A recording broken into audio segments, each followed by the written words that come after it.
हम और आप सुने हैं, ये महापुरुषों के दरबार में सारे प्रश्नों का उत्तर है, उनसे कुछ भी छिपा हुआ नहीं है। नानक साहब जब जाने लगे तो अपना उत्तराधिकारी जो है अपने बच्चों को न बना करके अंगद देव जी महाराज को बना दिया।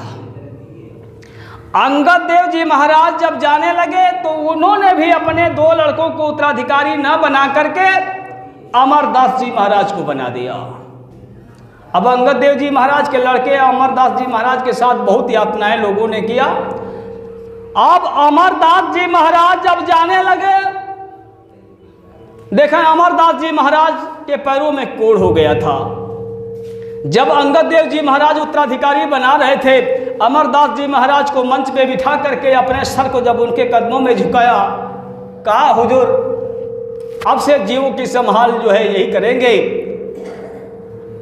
अमरदास जी सहन नहीं कर पाए कि हमारे गुरु महाराज का सर हमारे पांव पे झुक रहा है। उसी समय अपने पांव को जो है कह दिया कि शर्म आनी चाहिए, जब गुरु महाराज के सर हमारे चरण पे झुक रहे हैं, अरे कोढ़ हो जाना चाहिए।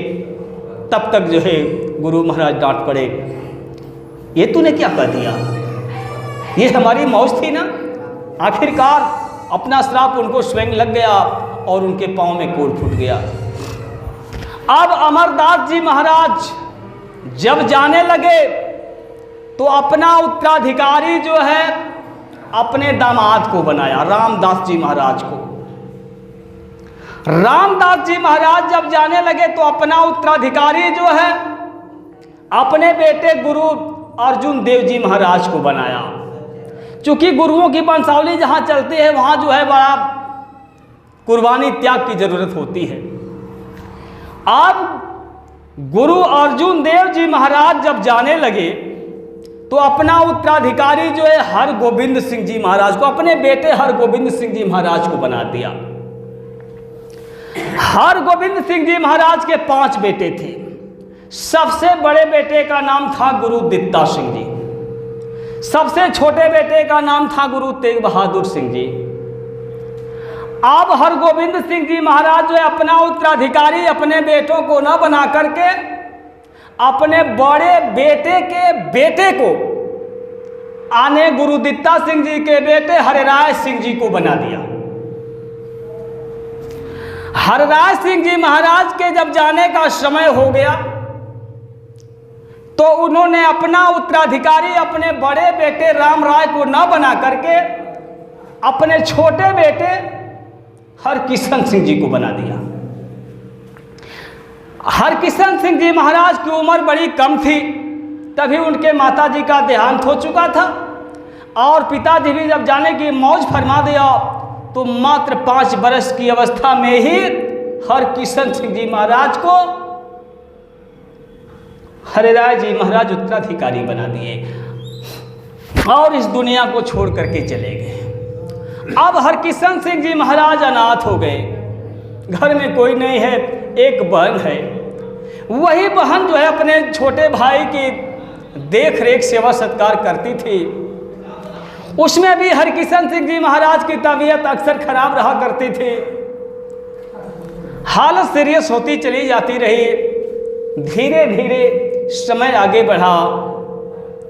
एक दिन वही हरकिशन सिंह जी महाराज लगभग 6 साढ़े 6 वर्ष की उम्र उनकी रही होगी, तखत पर बैठ करके साधना कर रहे थे।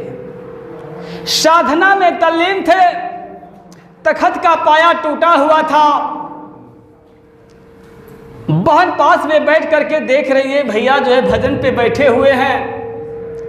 वो 6 वर्ष का लड़का मालिक के पास आ रहा है, जा रहा है नामी प्रभु में, और उस हरकिशन सिंह जी महाराज में कोई भेदभाव, कोई अंतर नहीं है। लेकिन वो सर्वशक्तिमान महापुरुष जो होते हैं बड़े छोटे बन करके रहते हैं, दिखावे में भजन पे बैठे हैं।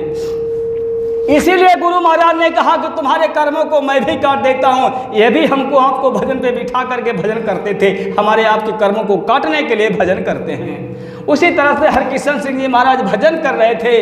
तखत का पाया टूटा हुआ था। बहन देख करके पाए के पास में जा करके बैठ जाती है कि कहीं पैसा ना होगी, भाई हमारा गिर जाएगा, चोट लग जाएगी। आप भाई का जब ध्यान टूटा, देख रहे हैं पास में बहन बैठी है और बहन के पांव से जो है खून बह रहा है। कहे बहन यहाँ तू क्या कर रही हो, ये कैसे चोट लग गई?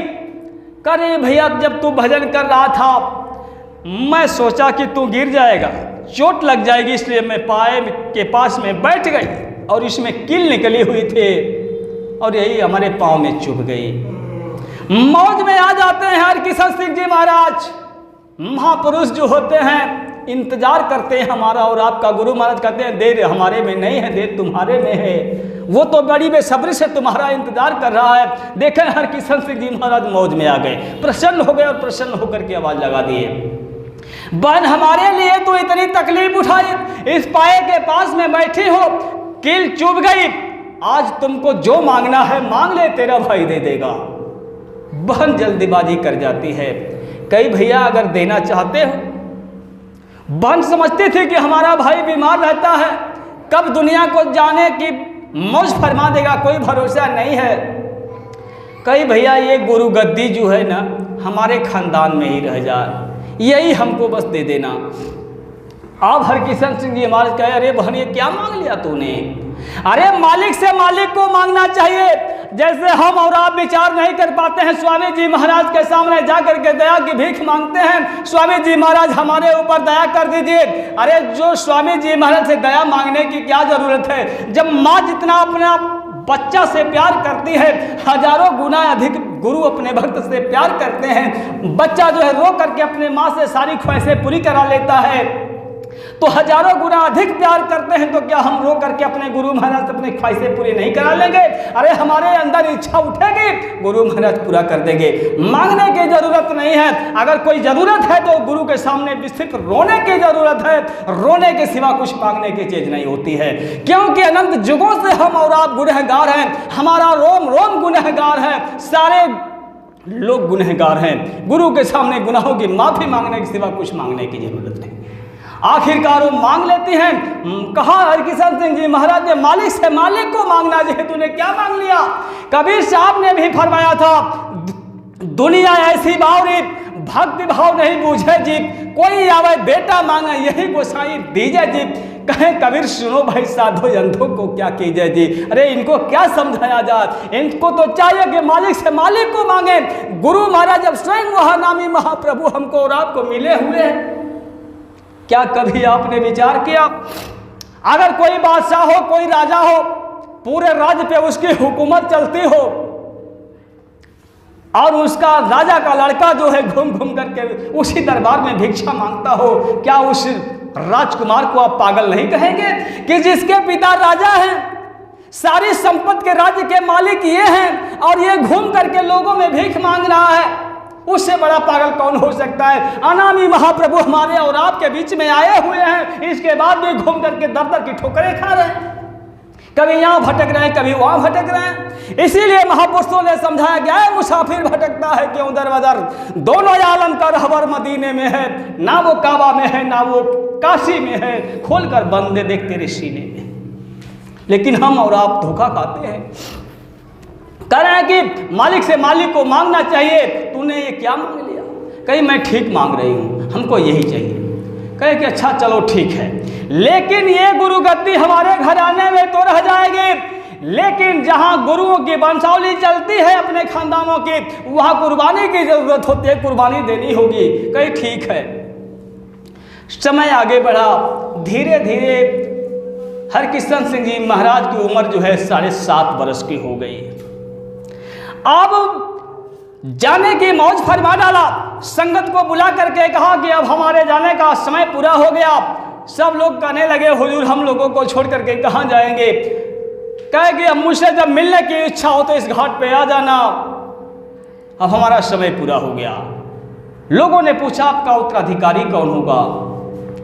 इशारे में समझाया, कहे कि हमारा उत्तराधिकारी जो है बाबा बकाला गांव में होगा।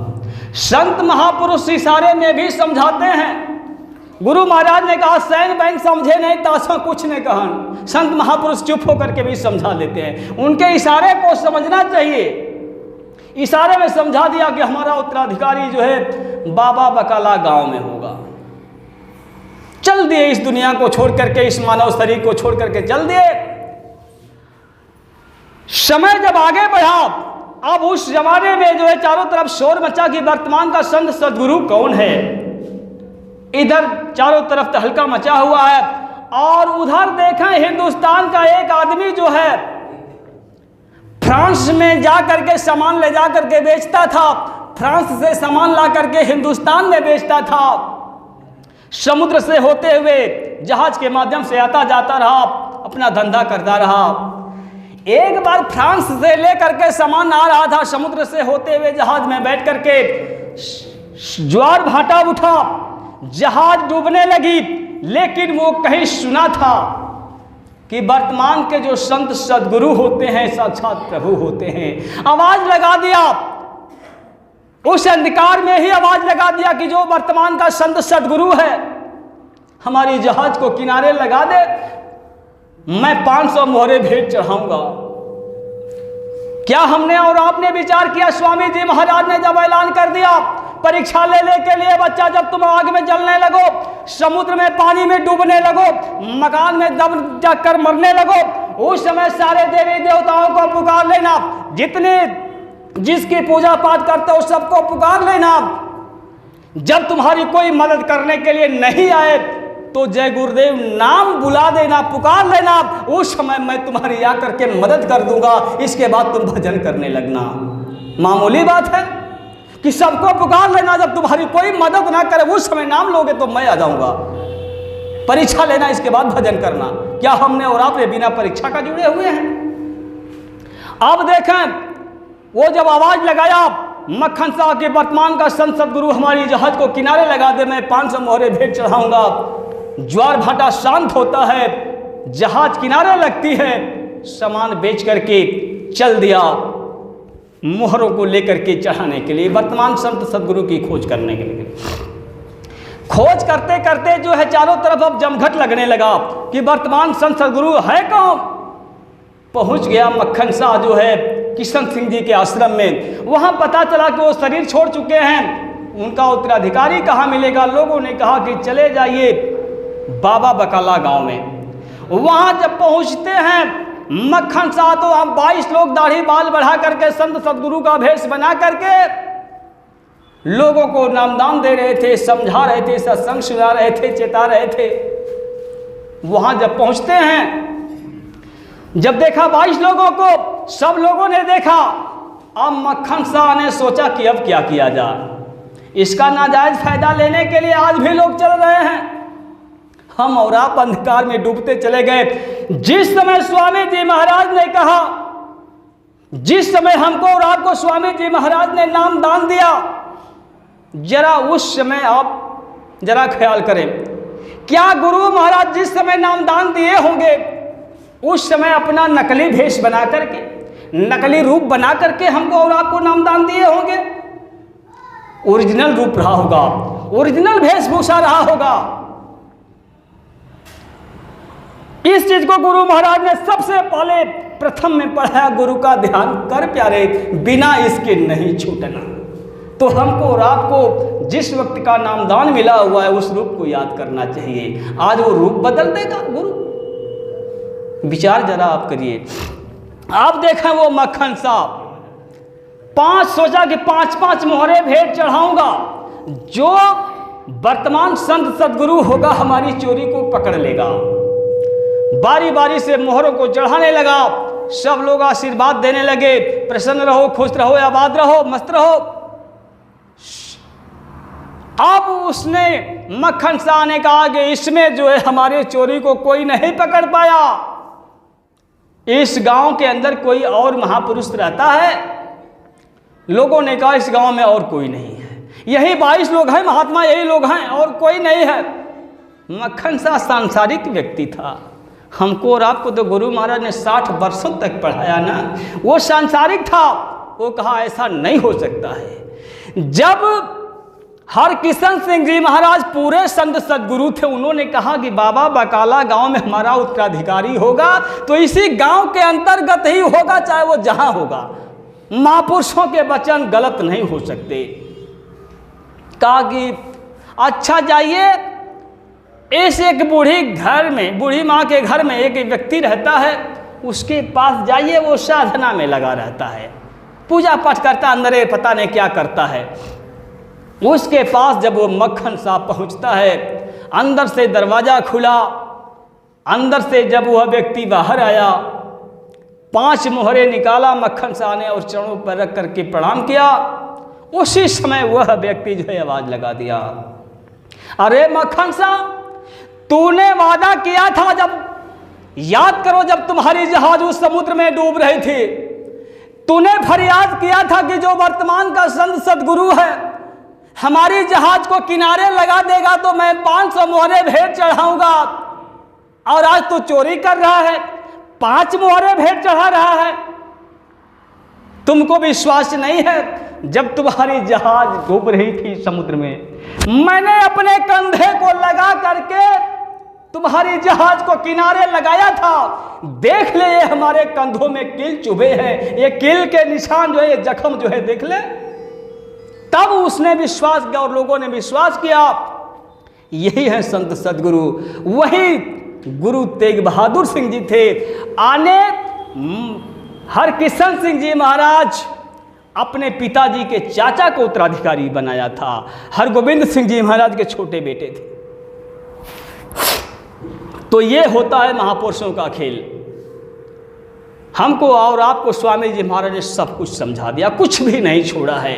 लेकिन हमको और आपको बस चाहिए कि गुरु के वचनों में कुर्बान कर दें अपने को, इतना तल्लीन हो जाए। एक साधे सब सदै, गुरु से प्रेम तो करना ही पड़ेगा। जब तक गुरु से प्रेम नहीं होगा तब तक कुछ होने वाला नहीं है।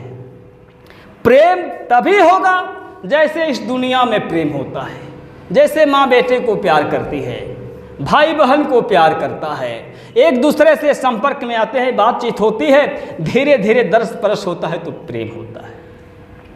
उसी तरह से गुरु से अगर हमको और आपको प्रेम करना है तो गुरु के साथ में बैठना होगा, गुरु के पास में बैठना होगा, गुरु से तरस परस करना होगा, तभी प्रेम होगा।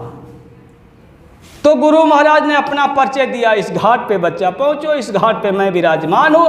तो इस घाट पे पहुंचने के लिए हमको और आपको जो है भजन करना पड़ेगा, सुमिरन करेंगे, आने याद करेंगे। जैसे दुनिया में किसी को लोग याद करते हैं तो प्रेम होता है, उसी तरह से सुमिरन करेंगे, गुरु से प्रेम होगा।